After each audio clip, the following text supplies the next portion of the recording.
Bony palpation. We're going to begin with the metatarsals, 1 through 5. So 1 is our big toe, the whole structure. 2, from head to base. 3, head to base. 4, head to base. 5, head to base. At the base of the first metatarsal is cuneiform 1, and you know you've hit it because there's going to be a ridge line between the bones. So that's all I'm feeling for. Metatarsal bone is smooth. I hit a ridge line. I know that I'm now off the metatarsal and on cuneiform 1. Cuneiform 2 also runs right underneath, or I should say sits right underneath metatarsal number 2. Same thing with number 3. Ride number 3 down until I feel this ridge line, and now I'm sitting on top of cuneiform 3. At the base of 5 and 4, but for this landmark, we're only going to talk about 4. If we ride the base of, 5, if we ride the 5th metatarsal all the way down to its end, that is where cuboid sits. Cuboid. Also, one landmark we need to be mindful of is the base of the 5th metatarsal, which is a projection at its base.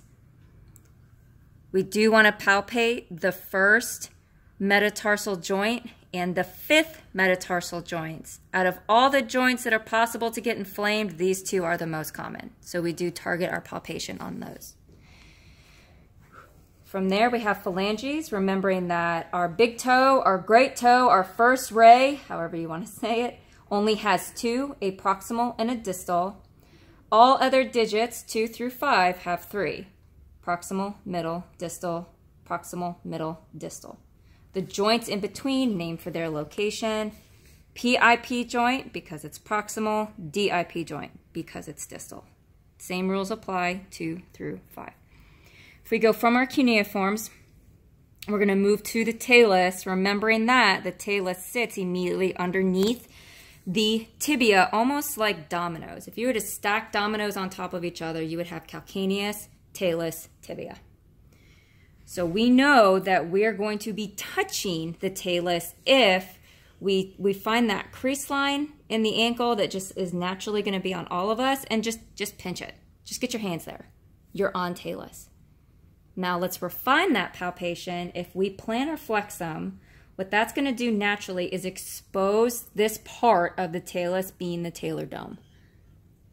So if we plantar flex them, now the tendons are going to get tight, so we know that we have to be mindful of that, but essentially right here is talar dome. Your medial and lateral talar tubercles, we did palpate when we assessed for subtalar joint neutral. The recommendation to find those landmarks, again, we're just going on the outside borders of that talus, is to find dead center of that ankle joint, because that is where talus is. And if we go on the medial side, we can plantar flex and dorsiflex, and you're going to feel a ledge on that bone. Medial tubercle. Same rules follow with lateral.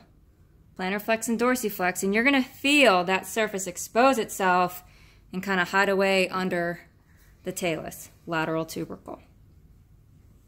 Tibial crest, we'll do tibial shaft. So tibial shaft is the entire bone, so we just want firm palpation all the way up, just to ensure that the integrity of the entire bone is there. Tibial crest is going to be that ridge line or that razor's edge just on top of the bone.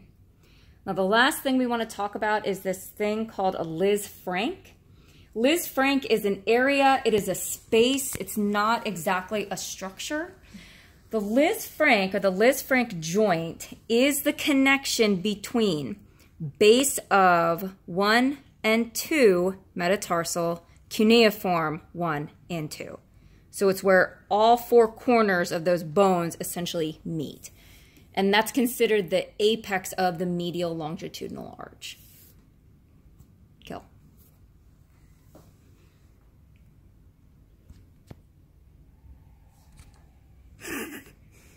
I don't know what's going on.